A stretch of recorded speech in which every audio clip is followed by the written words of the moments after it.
There is a laundromat in Ohio that sold for $300,000. That sounds expensive for a place where people wash socks. But here's the part most people miss. That laundromat was generating roughly $80,000 a year in cash flow. At that rate, a buyer could recover the entire purchase price in under 4 years. And laundromats are just the beginning. Today we are going to walk through 7 boring businesses that quietly produce real income every single month. These are not tech startups, they are not trendy. Most people walk past them every day without ever wondering how much money they actually make. But once you understand the numbers, you start seeing them differently.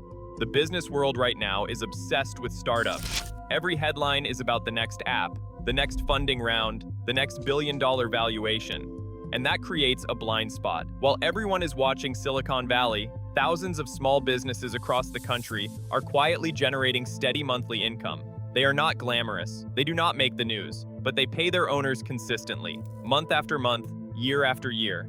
According to BizBuySell data, essential service businesses in sectors like HVAC, laundry, car washes, and cleaning typically trade at cash flow multiples between 2.5 and 4 times their annual earnings. That means a business generating $100,000 a year in owner earnings might sell for somewhere between $250,000 and $400,000. These are real numbers, and for many buyers, the math works out better than almost any other investment they could make. Let us go through 7 of these businesses, one at a time, and look at how they actually work. Business 1. Laundromats. Laundromats are one of the most well-known boring businesses, and for good reason. The United States laundromat industry brings in roughly $6.8 billion in annual revenue. There are somewhere between 18,000 and 30,000 laundromats operating nationwide, depending on which data source you use. The business model is simple. Customers pay per load, usually $3 to $5 for a standard washer, and $6 to $8 for a large capacity front loader. Dryers add another $1.50 to $3 per cycle. Most machines run about 3 turns per day, meaning each washer gets used roughly 3 times. A mid-sized laundromat with 20 to 30 machines can generate around $150,000 to $300,000 a year in gross revenue. After expenses, rent, utilities, maintenance, insurance, profit margins typically land between 20 and 35%. That leaves the owner with somewhere between $30,000 and $100,000 in annual profit, depending on the size and location. Laundromats sell for roughly 2 to 3 times their seller's discretionary earnings. So a laundromat netting $80,000 per year might list for $160,000 to $240,000. One reason laundromats stay profitable is demand. People always need clean clothes. Even during recessions, this business stays resilient. It also has a 95% success rate in the first 5 years, which is significantly higher than most small businesses. Business 2. Car washes. There are over 56,000 car washes in the United States. The business model ranges from fully automated tunnel washes to self-service bays to hand wash operations. Each has a different cost structure, but the principle is the same. Cars get dirty, and people pay to clean them. A typical single-location car wash can bring in anywhere from $200,000 to over $1 million in annual revenue, depending on the format and location. Self-service bays are cheaper to run, but generate less per visit. Tunnel washes cost more to build and maintain, but push higher volume. Profit margins for car washes generally fall in the 15 to 35% range. Sellers' discretionary earnings for a mid-range operation often land around $150,000 to $250,000 per year. Car washes typically trade at SDE multiples between 2.4 and 4.2 times, which is on the higher end for small businesses. Part of the reason for those higher multiples is that car washes are relatively passive once systems are in place, and many transactions include the real estate. The main costs to watch are equipment replacement, water usage, and location-dependent factors like weather and traffic patterns. A car wash in Phoenix will perform differently than one in Seattle. Business 3. HVAC companies. HVAC stands for heating, ventilation, and air conditioning. When somebody's furnace dies in January, or their air conditioning quits in August, they do not comparison shop. They call whoever can show up first. That urgency creates strong pricing power. A small residential HVAC company with a handful of technicians can generate $500,000 to $2 million in annual revenue. Healthy HVAC businesses run EBITDA margins between 15 and 20%. For a company doing $1 million in revenue, that could mean $150,000 to $200,000 in annual earnings before the owner's salary. Smaller HVAC companies, those under $3 million in revenue, typically sell for 2.6 to 3.5 times their seller's discretionary earnings. So a business with 250,000 in SDE might be valued between $650,000 and $875,000. What makes HVAC particularly attractive to buyers is the recurring revenue potential. Maintenance contracts, where customers pay a monthly or annual fee for routine service, create predictable income. Companies with strong service agreement books command higher multiples because their revenue is less dependent on one-time repair calls. The challenge is labor. Finding and keeping skilled technicians is the biggest operational headache in this industry. But for buyers who can manage a team, HVAC is one of the strongest performing boring businesses on the market. Business 4. Commercial cleaning. Commercial cleaning is one of the lowest barrier boring businesses you can find. The startup costs are minimal.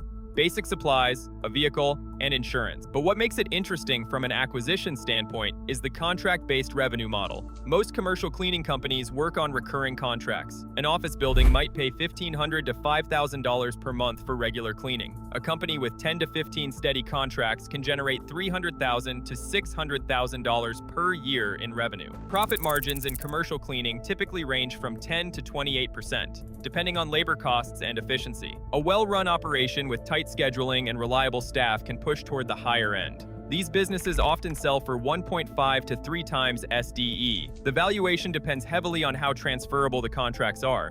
If clients are loyal to the company rather than the owner personally, the business is worth more. If the owner is the one showing up every night to clean, the valuation drops. The operational reality is that turnover among cleaning staff is high. Managing a team of part-time workers across multiple locations takes consistent effort. But for someone who can build a reliable crew, commercial cleaning generates surprisingly steady income.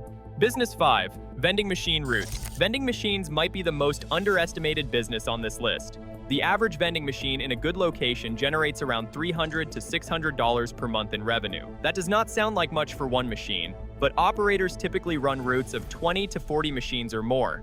A route of 30 machines averaging $400 per month in revenue produces about $144,000 per year. After cost of goods, fuel, maintenance, and location commissions, profit margins generally land between 15 and 25%. That means roughly $20,000 to $36,000 in annual profit for a route that size. Larger vending operations with 50 to 100 machines can generate significantly more. Some established routes sell for 1 to 2 times annual earnings, making them one of the more affordable acquisition targets in this space. The work involves stocking machines, collecting cash or managing card readers, handling repairs, and negotiating placement agreements with property owners. It is not passive, but it is flexible. Most operators handle their routes in 20 to 30 hours per week. The risk is location dependency. If a factory closes or an office building empties out, that machine's revenue disappears overnight.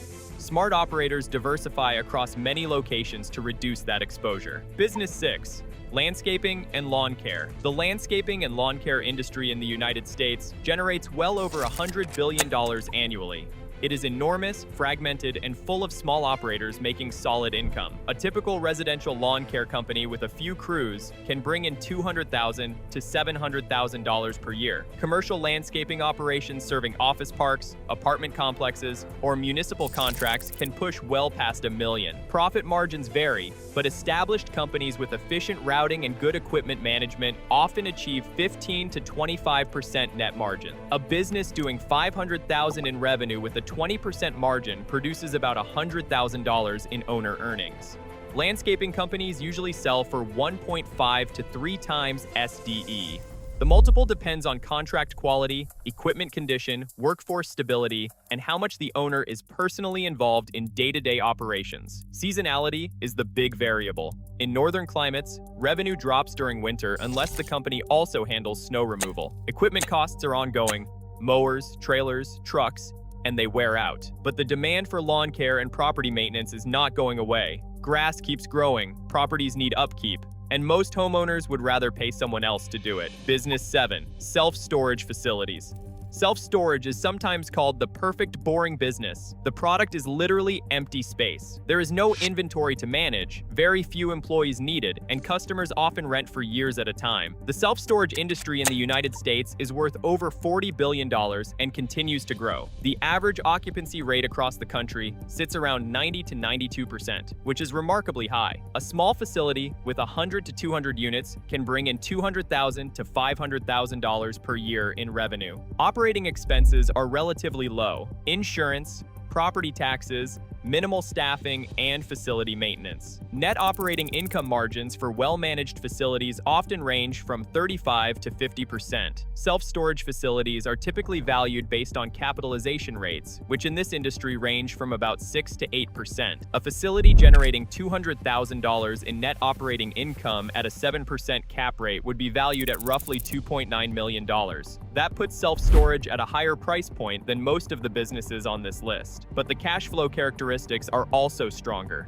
The main risks are oversupply in certain markets and the capital required for entry. Building or buying a storage facility is not cheap, but for those who can get in, the combination of low operating costs and high occupancy makes self-storage one of the most reliable cash flow businesses that exists. A fair question at this point is, if these businesses make money, why would anyone sell them? The reasons are surprisingly ordinary.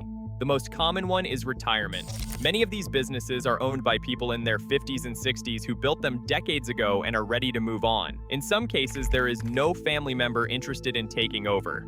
Other reasons include burnout, health issues, relocation, or simply wanting a change. Sometimes an owner has multiple businesses and wants to simplify. Sometimes a partnership dissolves. The point is that a business being for sale does not mean it is broken. In many cases, it means the opposite. It has been running well for years, and the owner just does not want to run it anymore. None of this is passive income in the way social media sometimes makes it sound. Every one of these businesses involves real work. Laundromats need equipment maintained and replaced. Car washes break down. HVAC companies depend on finding skilled technicians. Cleaning businesses deal with constant staff turnover. Vending routes require regular restocking. Landscaping is seasonal and physically demanding. Storage facilities need security, maintenance, and marketing. Beyond the daily operations, there are broader risks. Local competition can squeeze margins. Equipment failures can eat into profits. Changes in the local economy, a factory closing, a population shift, can reduce demand. Interest rates affect how much buyers pay and how deals get financed. The numbers in this video represent ranges and averages. Every individual business is different. Any serious buyer should do thorough due diligence. Review the financials, inspect the equipment, talk to customers, and understand the lease terms before committing money. One of the reasons these businesses attract buyers is the potential to improve them. Many have been run the same way for years or even decades. A new owner with fresh ideas and some operational discipline can often increase profitability without massive investment. Common improvements include upgrading to digital payment systems, raising prices that have stayed flat for too long, adding complementary services, improving scheduling and route efficiency, and investing in basic online marketing. For example, a laundromat that adds wash and fold services can increase revenue by 20 to 40%. An HVAC company that builds out its maintenance contract book creates more predictable monthly income. A car wash that adds a membership subscription model smooths out seasonal revenue dips. None of these improvements require reinventing the business. They just require attention to detail and a willingness to modernize operations that may have been neglected. Here's the thing about boring businesses. They are only boring if you are not looking at the numbers. A laundromat that clears $80,000 a year is not boring to the person collecting that income. An HVAC company doing $250,000 in owner earnings is not boring to the buyer who financed it with an SBA loan and paid it off in 5 years. The businesses on this list are not exciting. They do not get featured on podcasts. They do not trend on social media. But they work. They generate real cash flow. They serve real customers, and they have been doing it for decades. If there is one takeaway from this video, it is this. The most profitable businesses are often the ones nobody is talking about, and the best time to start learning how they work is right now.